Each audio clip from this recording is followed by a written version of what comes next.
আজকে আমার শরীরটা ঠিক ভালো ছিল না, আর সেই জন্য আমি বানিয়ে নিয়েছিলাম রুই মাছের পাতলা করে ঝোল।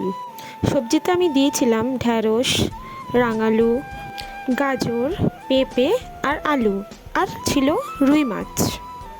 আমি কড়াতে তেল দিয়ে তাতে একটু পেঁয়াজ ফোড়ন আর পাঁচ ফোড়ন দিয়ে সবজিগুলোকে ভালো করে ভেজে নিয়েছিলাম। তার আগে আমি ঢ্যাঁড়সগুলোকে সুন্দর করে ফ্রাই করে আলাদা করে রেখে দিয়েছিলাম। সবজিগুলো ভাজার পর আমি ওতে দিয়ে দিয়েছিলাম নুন, জিরে গুঁড়ো, ধনে গুঁড়ো আর আদা বাটা দিয়ে আমি একটু হালকা ফ্রাই করে গরম জল দিয়ে দিয়েছিলাম।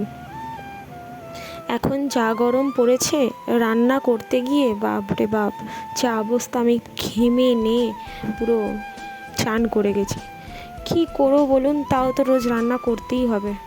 তার উপর আগের দিন ঘুরতে গিয়ে জামা কাপড় প্রায় নোংরা হয়েছিল, সেই জন্য হাফ বালতি জামা কাপড় ভিজিয়েছি। তারপর আমি এত ঘেমে গেছিলাম, টেবিল ফ্যানটা নিয়ে আমি রান্না করে চলে এসেছি।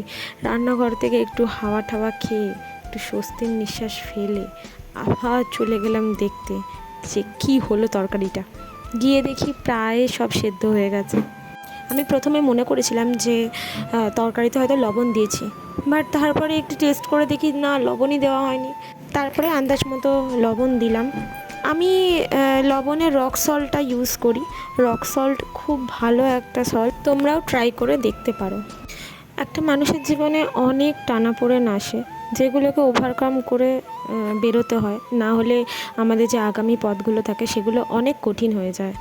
আমারও জীবনে অনেক টানাপোড়েন এসছে, সেগুলোকে ওভারকাম করে আমিও নতুন করে পথ চলা আবার শুরু করেছি।